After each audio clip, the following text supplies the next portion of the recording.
Hey guys, thanks for coming in to see. Hey guys, thanks for coming into Anthony's YouTube. Um, yep, here I go. Let's see if I don't delete this one. It's not fair how many times I do YouTube and then cancel it. But yeah, lots to talk about. Lots to talk about. So in fact, why don't even show you what are the things that I'm going to talk about? A list of things. So let's show you all the things I'm going to talk about, eh? There we go. Let's make a list. So let's start by sharing. Here we go. Let's just share. Let's just share this. Here we go. Okay, so I'll talk about New Zealand politics, Auckland, and technology. Okay, and I'm also going to talk about, I think this is working. I'm going to talk about town planning, and I'm going to talk about my inventions and ideas, business ideas. I'm going to talk about New Zealand affairs opposed to just politics, some world politics, but mostly New Zealand. Mostly New Zealand politics. That's pretty much my channel. And big part of the politics, ironically, is how bad the mainstream media is in New Zealand. Sucks. Okay, cool. And then maybe a little bit about Christianity, just for fun.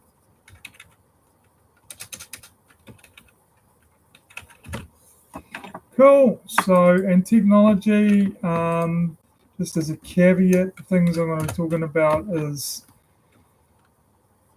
I try to be positive, but I certainly won't spend any more time on the biggest operating system in the world or the second biggest. I only talk about how good Linux can be. Please use open source. And I will talk about how Google is the only decent big company in my mind. And yeah, that's pretty much my three my topics. If that's cool. So please stick with me. Don't run away. So let's talk about for today. Let's talk about the things that are the big issues. Okay, so let's scrub that. So what have we got? Well, we have we can talk about the National Party. Okay, and I'll just say I really despise them.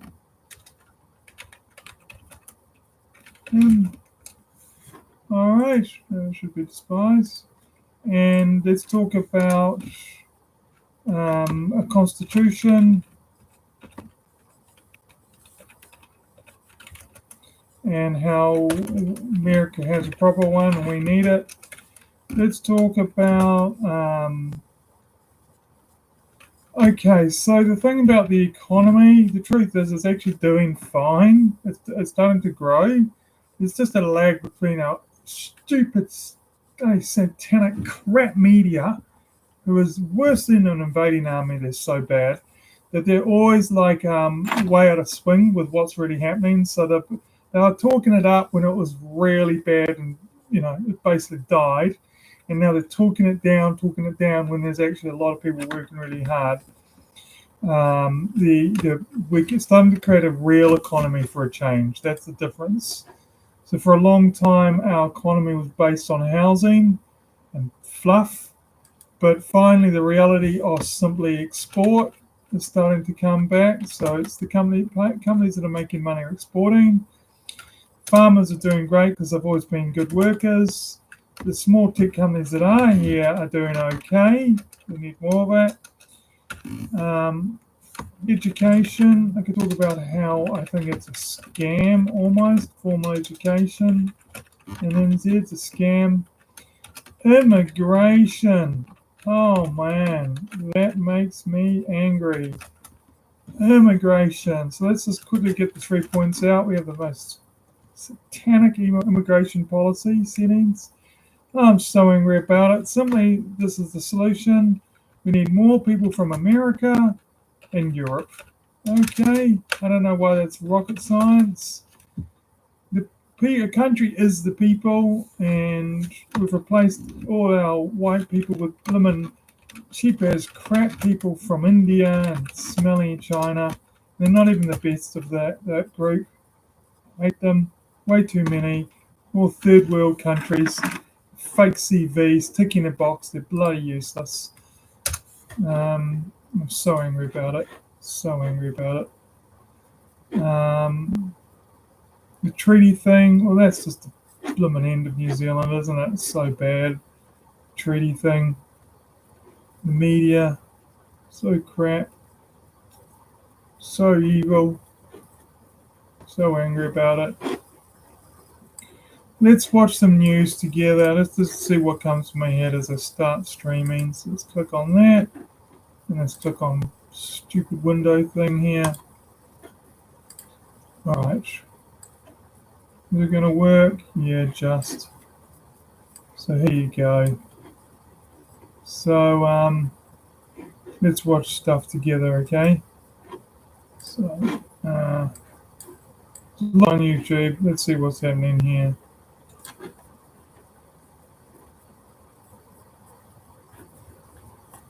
See what Luxon's up to.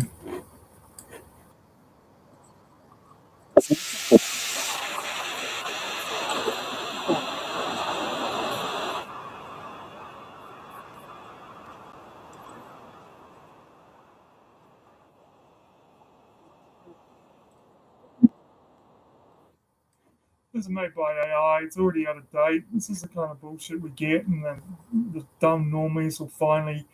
God, I hate the people in New Zealand. Stupid bastards.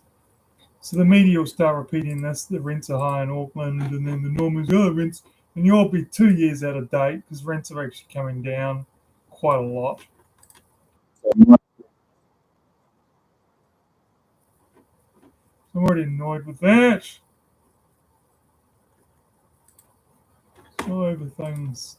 So excited about doing a YouTube. The computer's so slow. It's always something. Oh, here we go. This is good. Tell you who's really good. Maybe this will just be who's good on YouTube. I'm sick of hearing about fucking property, you fucking assholes, scum, fucking stupid baby boomers. Should I make a computer game where you just beat the hell out of baby boomers? They'd probably go viral. God, I hate this Luxon guy. God, I can't stand it. Hi guys.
I hate Indians, cunts. Get rid of them. Shouldn't have them in the bloody country. Can't stand them. Fucking Indians.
quickly show you this. This is a great interview with I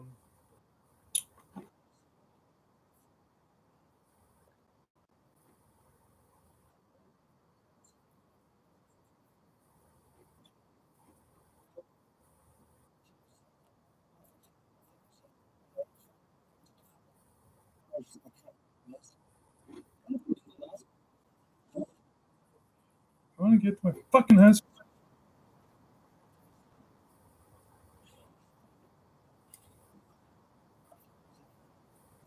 Oh shit.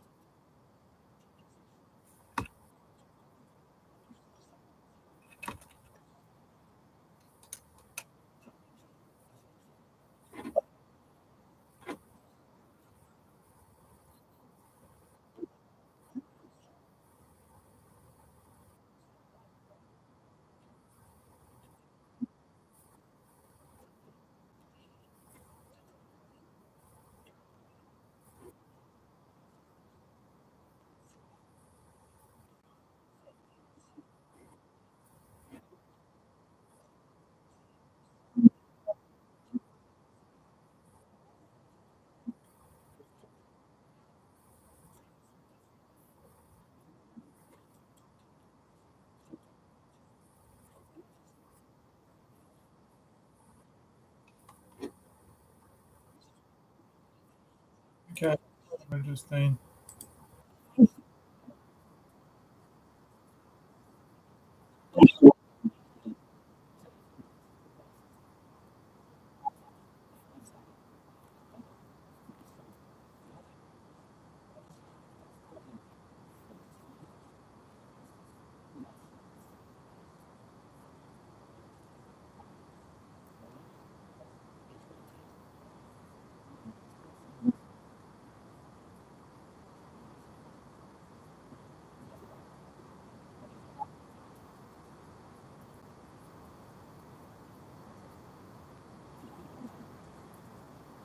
Don't worry, find it too long. What else?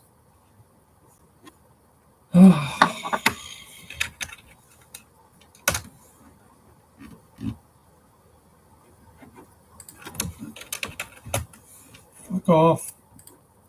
Fucking pop ups. Whoever the fuck does websites, they do all the hard work to make the website, and you dickheads stick a stupid fucking pop up once we're already there. If we didn't, when we wanted to go somewhere else, we'd go there.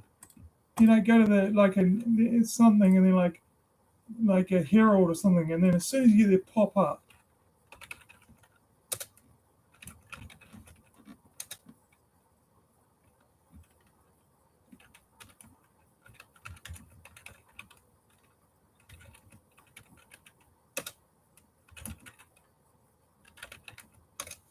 Problem is I found this ages ago. It's like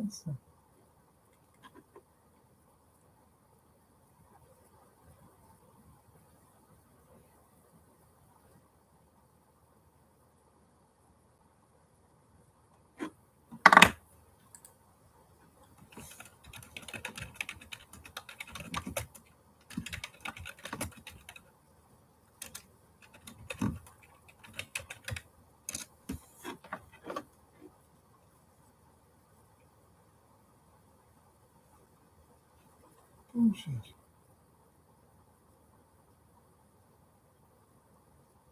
Steve.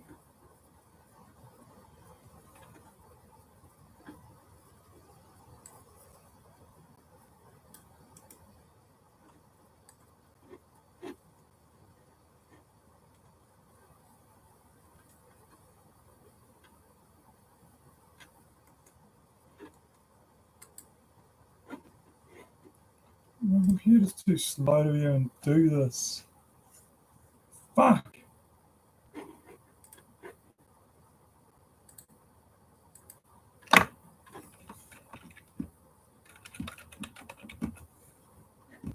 Go. Just make a video for me. Just make me money. Go. Just go. Hurry up. Make it, dickhead. Horses. Description. Whatever. That will do. Yes, I guess that will do. Voiceover. Accept all. fucking Europe, you cunts making us accept all the time. Sign up for free. No shit. You shouldn't even have to sign in. Just instant sign into every fucking website with YouTube. With Google. Done. And cookies, fuck off with your fucking cookie shit, European bastard parliament. We made it so you have to click on accept cookies. Who gives a fuck? We all know. Install stupid extension. God, I can't help it. Rant. Stuff it. That's my channel, okay? It's called Swear. I always revert back to swearing anyway. Maybe I'll just chuck it under comedy, okay? That's what's even funnier. I think it's funnier to pretend it's serious. Such a terrible. You're directed back. Oh, good. Huh? Welcome to the IQ. If you're I don't need a fucking YouTube. I just sign me in. Fuck, I hate how they do that. You bastards. Knew you were going to do that. As soon as you sign in, we won't take you into the sign. We'll take you into a fucking completely different website. I actually hate hyperlinks. Create thumbnails, find trending, generate video content. No, just make a fucking video. That's all I want you to do. I guess I have to go like this. I have to go into my other fucking Chrome. Come on, I'm depressed. When I start fucking working a shitty IT for so long that it dumbs you down working in IT because it's all Microsoft. Fucking cunt, Microsoft. So now I'm like 100 years behind people that are plumbers who had time to fuck around on YouTube. Because IT, the companies I work with, are fucking dickheads. All it is fucking Microsoft shit, which is so backwards anyway. It's not anything interesting. Dumb customers still pay for their fucking Microsoft shit that doesn't do anything. Fuck New Zealand, they're fucking bastard goes backward shithole of cocksuckers. I wonder there's no decent YouTubes of politics anyway in New Zealand. There's heaps on in America. Fuck, give me to America, God, please. Fucking America, Jesus. It's almost too much to do in New Zealand. Like, you connect to your channel, yes.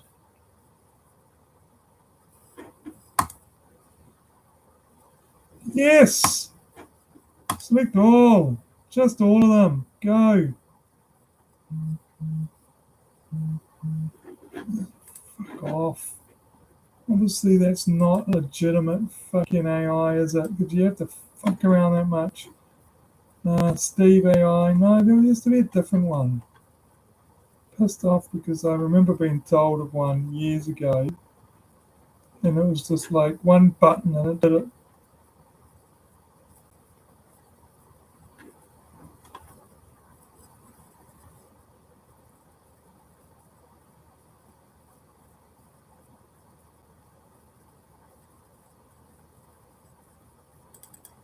I want it to take minutes.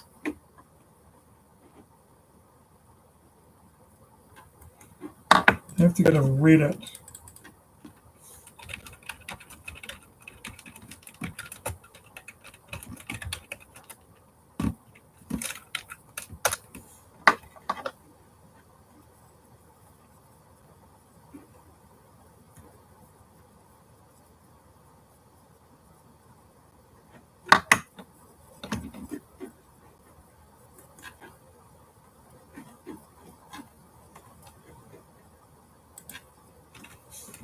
Look how happy this cat is. Doesn't even know about AI.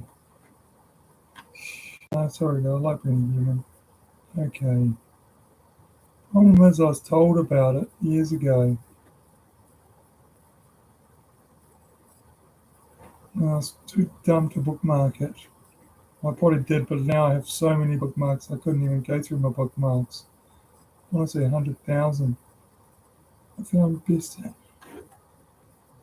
Oh, I hope this is true.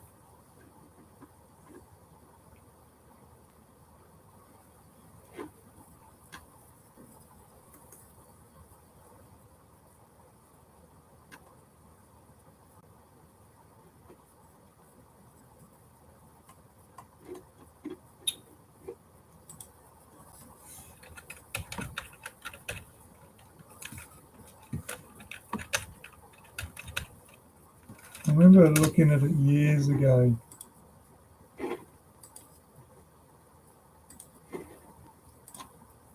What's your videos about? I don't know.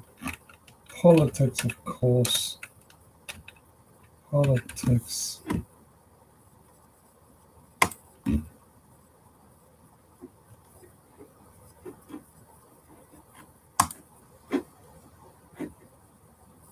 Oh, I have to pay for it? No, I fucking pay for it.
I'm in my computer.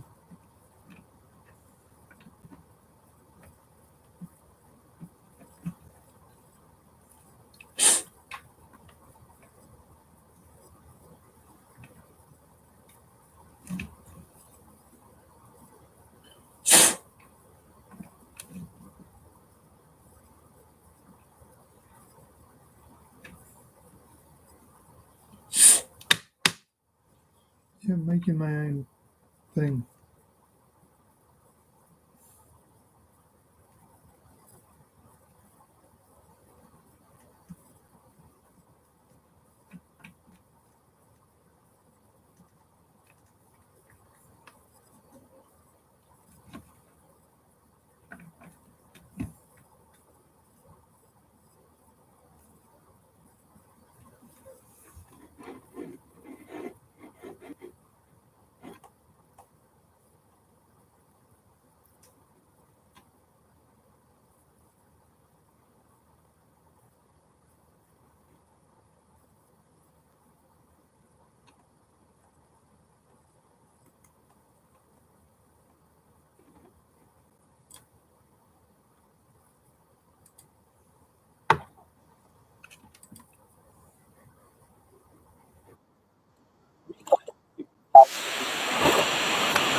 Hey,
Bruce. Yeah, you stay there, Paulo.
good funny.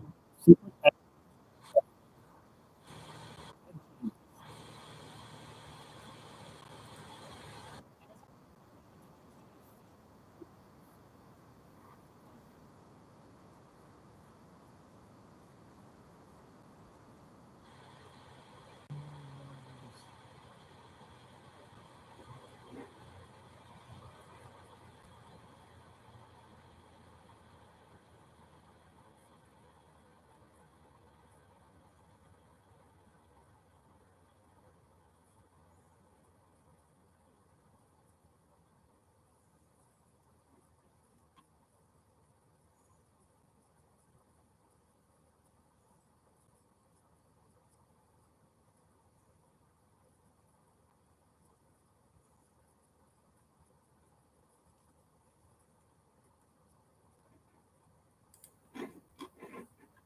in the last few months,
Just to,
What I keep.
have simplified this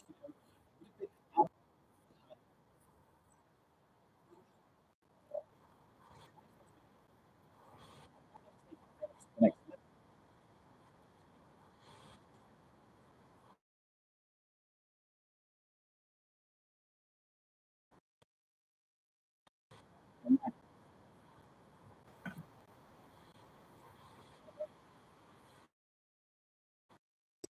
only your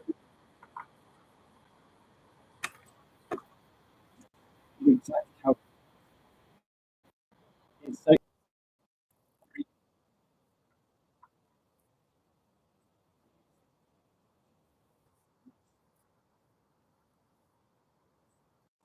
high you want to create those simplified creation how to how to create long format. You bought this screen here. So let's go to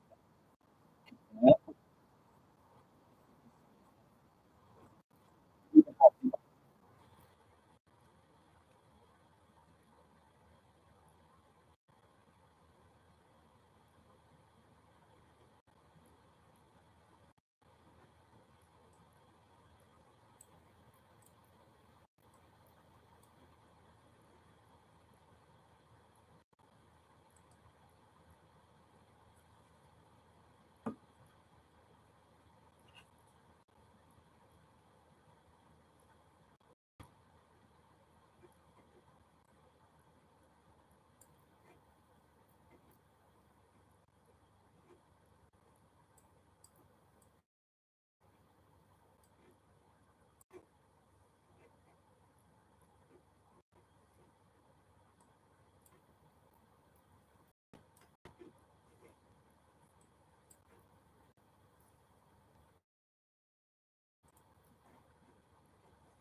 Goodness.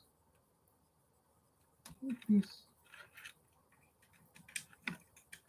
Hello. Hello. Hello. Hello. You wanna see what I'm up to? Hello. I'm doing things on my computer, kitten.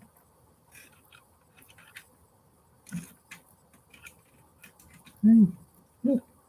It's all good. I'm doing things on my computer. Things on my computer with my mouse.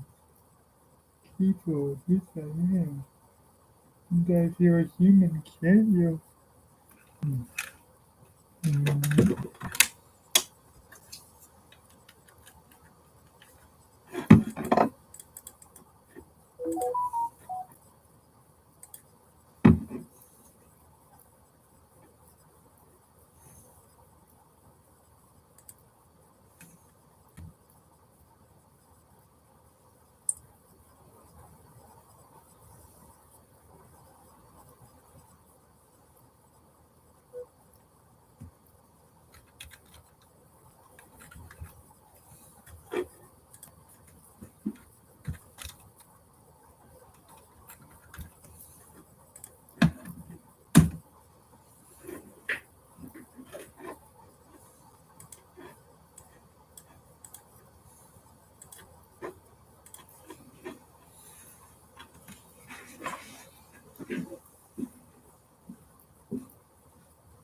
Hi, welcome folks. I'm very pleased to be here today to make an important and long-awaited announcement.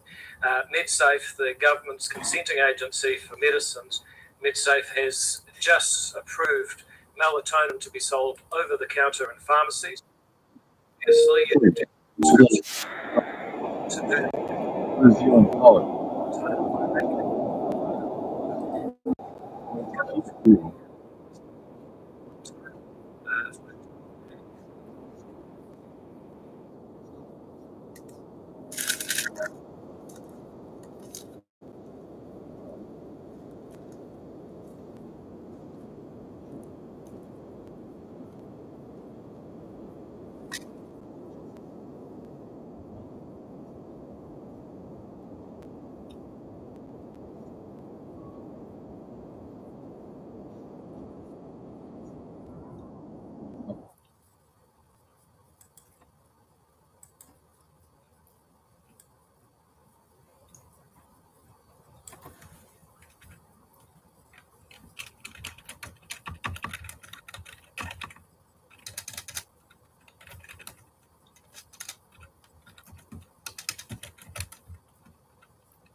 Hey there.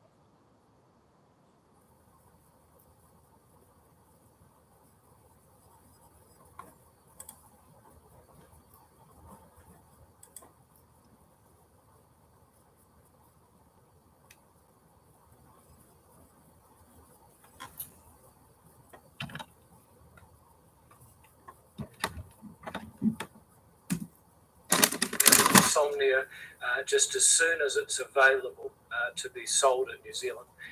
And part of the purpose of my announcement today is to call on the melatonin manufacturers of the world to apply to bring their products into our country. For too long, New Zealanders with insomnia and jet lag have been neglected by the melatonin manufacturers of the world, and we have not been able to get access, just like people in the US and most of the developed world are able to do. Hey there.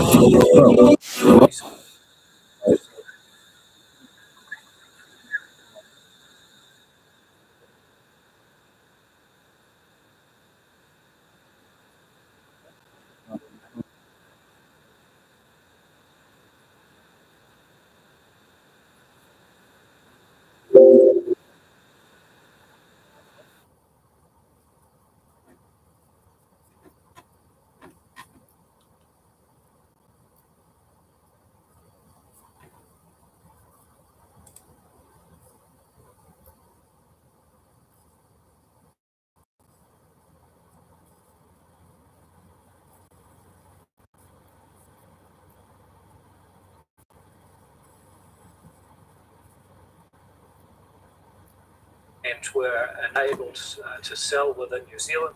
Huge numbers of colds and flus have been knocked over by a bit of the good old pseudo since we did that.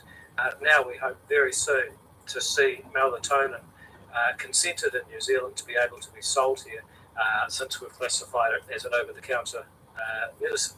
However, the good news does not stop there. Psilocybin is now legal to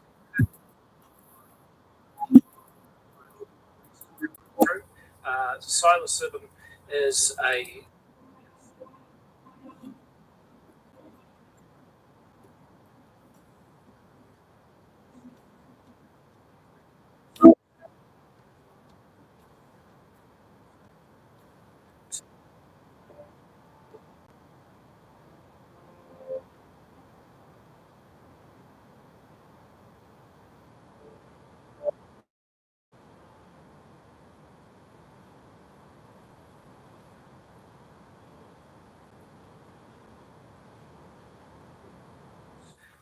or whatever you may like to ask about.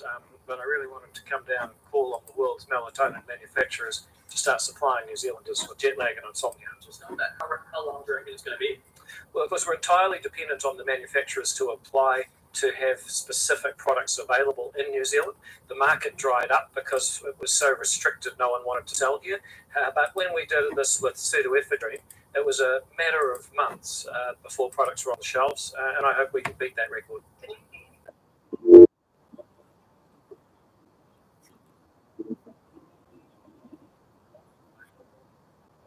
I actually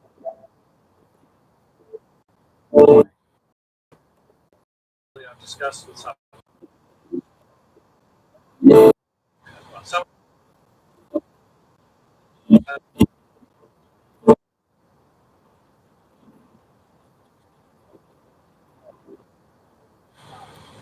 the decision was made back in 1996. It's actually hard to find the reason, but there's no compelling logic when most countries in the world allow you to buy, even under our previous rules before today, you as a New Zealand citizen could fly to, say, Singapore, load up for 3 months flight, come back through New Zealand, customs perfectly legal, no questions asked, take that product here in New Zealand, and that will be fine.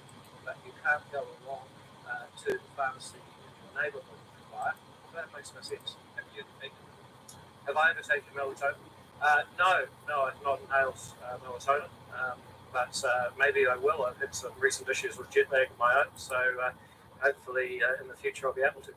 Some assignment, you say, obviously one psychiatrist at the moment. So it's a sort of a pilot period of sorts, and so do you think it's we look at it? Yeah.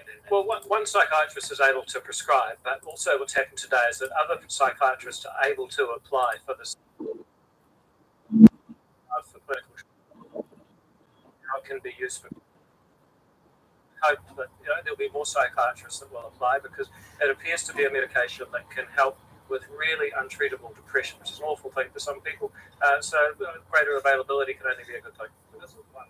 It feels like that is where proactively gone to get some sort of approval. Yeah, it's fair to say it's been driven by people in the profession. There's a lot of people very passionate about this because untreatable depression is an awful thing, and there are clinicians who say, look, there's stuff happening in the rest of the world, and we need to be part of it. You ever tried to slow them? Look, I haven't. I used to go mushroom hunting with my dad as a very small kid, but I don't think we found any. Have you considered since it's been available? Look, to be honest, even small viruses don't seem to want to come near me, so I haven't needed any pseudoephedrine.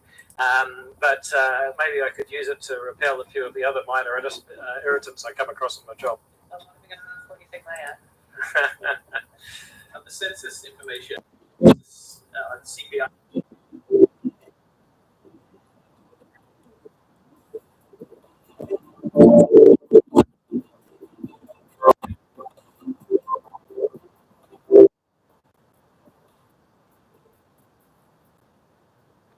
If we can do a census without having to send paper to everyone in the country and just use the data the government already has, that can only be good for our productivity. Do you have any methods to monitor school methods that now sort of incentives for people to their census? Something that's a recommendation that is.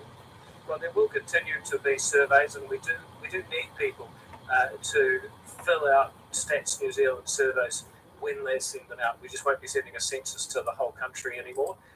But if you fulfill a Stats New Zealand survey when they come out, if you're a business or a household or whatever, you are actually helping provide information that allows the country to function.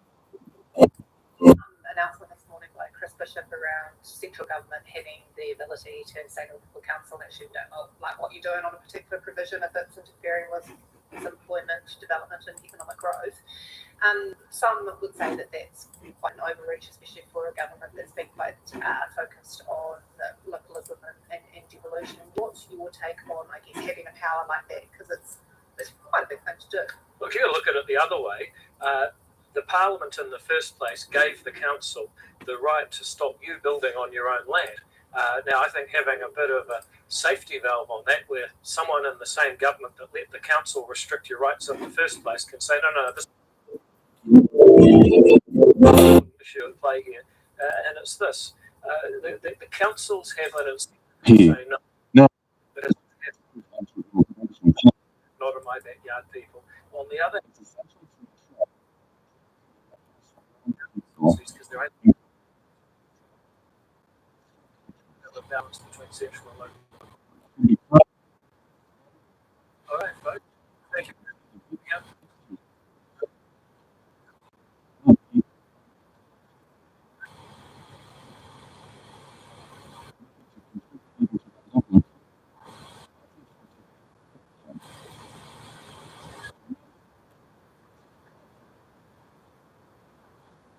Nice. How are you feeling? Understand how to Pretty much the same as last time I was in the house. I got to cut red tape, so I'm going to get paper gel to cut red tape.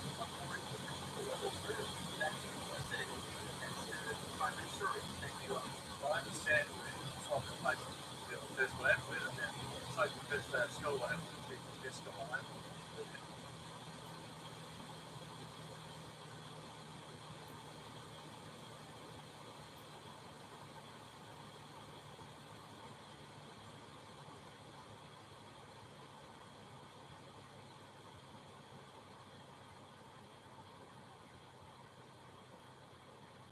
I want to share a personal story with you that will highlight the reasons why I don't think you should share your YouTube channel or the fact that you're doing YouTube with your friends.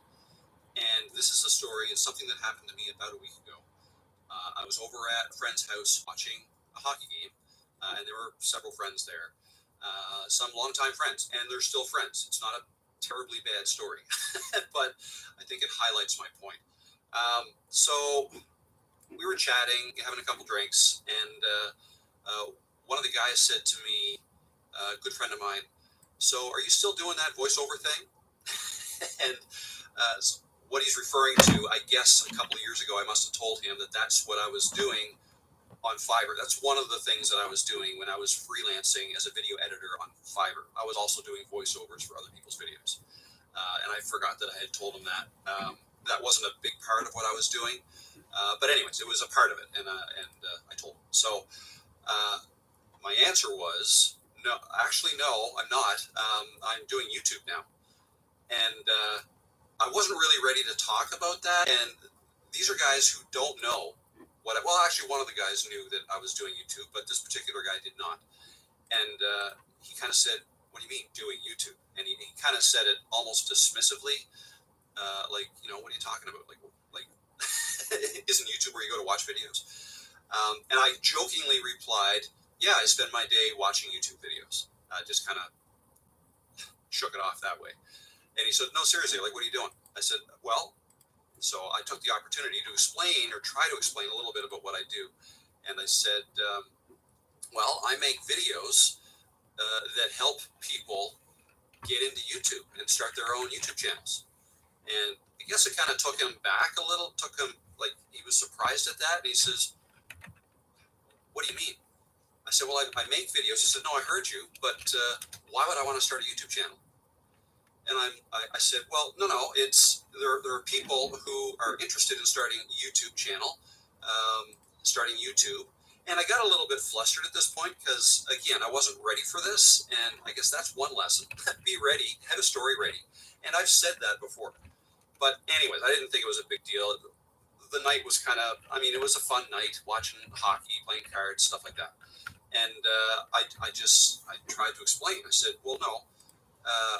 I'm aware not everybody wants to start a YouTube channel, but for those who do, I make videos. He says, well, like,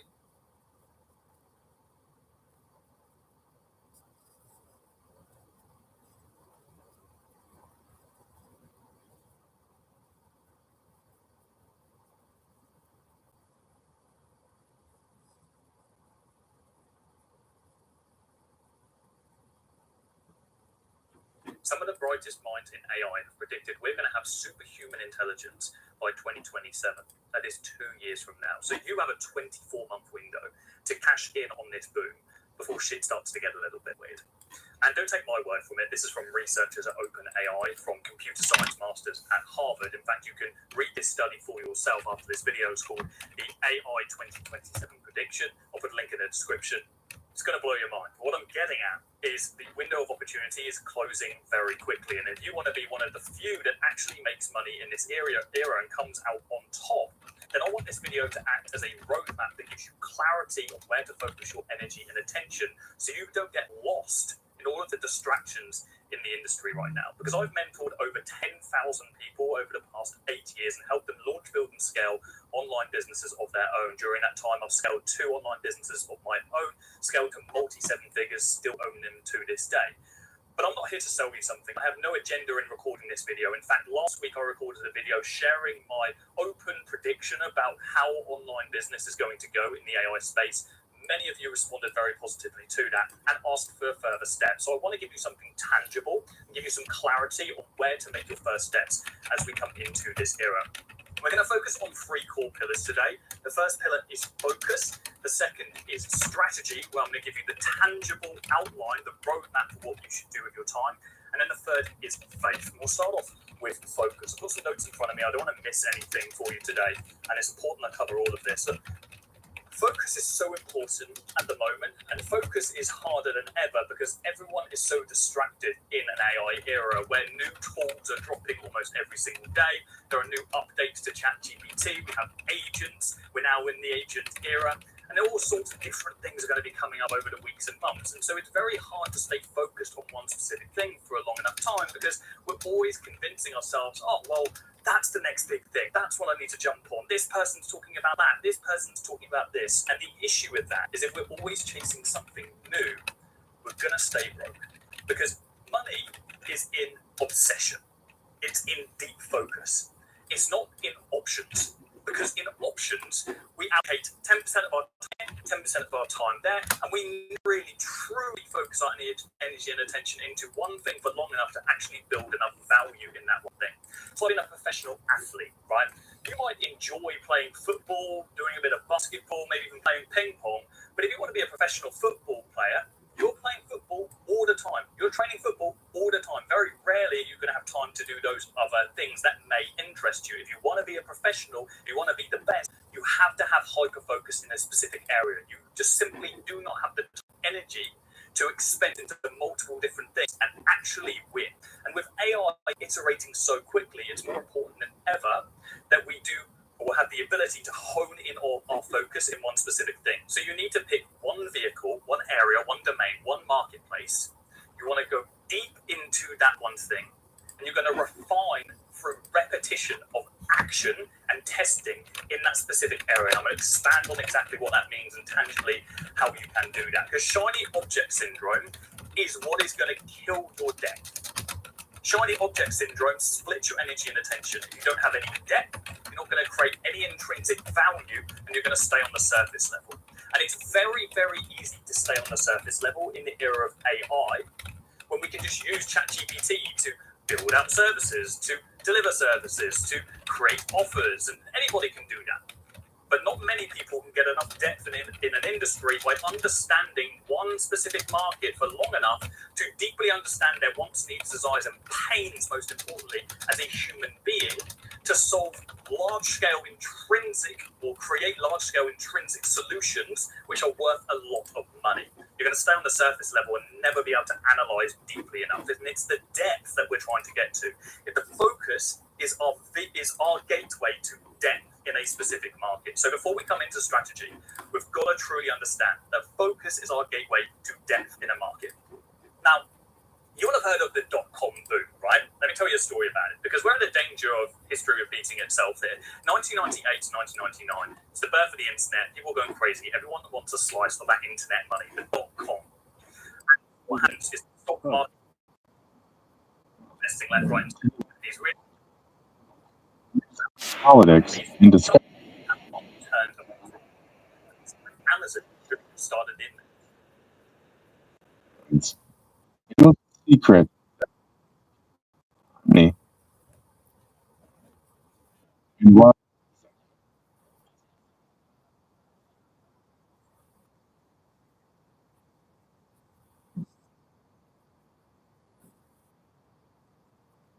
FIP. Now, let's move on to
inflated valuation rise up, and we end up having a boom. We have a crash, a burst of the bubble. The majority, like 90% of the market, gets completely wiped out. Many people will never recover from this. But a few companies last and weather the storm.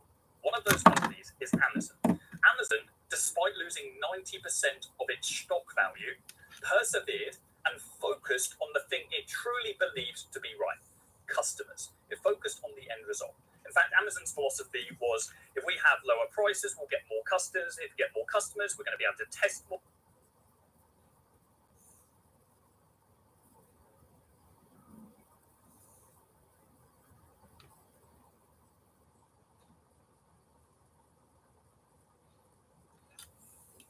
Abilities at the same time, then the Reserve Bank ultimately had to make the private sector smaller than otherwise, with a higher than otherwise official cash rate. So we saw this change, this compositional shift between an expanding government but at the cost of a shrinking private sector. So I think the upshot was there was heap spending baked in to baselines at that point of time. It wasn't temporary spending. They baked it into baselines. It's every single year until the government of the day decides to review it. So when we look at budget 2025, what we had this year, we did see that the government was definitely taking a strong view as to what parts of existing spending can they reprioritise, so they don't have to keep increasing spending by the same amount. But at the same time, I mean, they still are running positive growth in nominal spending. It's just happening at a slower pace than it has been previously. I think the government's fiscal strategy, in a nutshell, is they are consolidating gradually, but they're doing so not by making nominal cuts to government spending. They're doing it by containing growth in government spending. So slow growth in new spending each year, and essentially just waiting for the nominal economy to grow, and therefore the tax take to grow, and eventually return the books to surplus. That's a pretty slow way to consolidate the fiscal position, and ultimately it could mean that the next big nasty crisis comes along before we're back in surplus, which the big risk with that is if we do see another exogenous shock happen, global financial crisis or something terrible happens globally that hurts the New Zealand economy, it does potentially mean that our government debt to GDP ratio just ends up ratcheting higher again as soon as the next crisis comes along, because we haven't been updating the fiscal position while the economy was doing better. Just a reminder, your competition has already subscribed to the fastest growing property and investment channel in New Zealand. That means they're getting the insights first, making the moves first, and locking in profits while you're still debating whether to click a button. Be smart and subscribe. How is the aging population going to impact GDP growth forecasts and the house price forecasts? Yeah, well, an aging population presents a lot of challenges in the sense that, first of all, there are concentration risks in terms of who owns what, and our government policies are, first of all, set with respect to things like superannuation policy and the increased health cost, and what do we do as a voting public to basically introduce policies that may change the cost-sharing burden of these things on taxpayers. I mean, it's important to remember that there is a big cohort of baby boomers that are drawing down possibly more than they ever put in terms of their superannuation, but also there's associated with that is a very large health bill. But underneath that bubble of baby boomers, there's a big bubble of millennials as well, who I think, just like the baby boomers adopted policies that suited them at the time, millennials are possibly going to do the same thing. And what that might mean in the longer run for tax settings is ultimately it could mean two types of taxes. A capital gains tax, you couldn't rule it out. Some kind of wealth tax, you couldn't rule that out. And essentially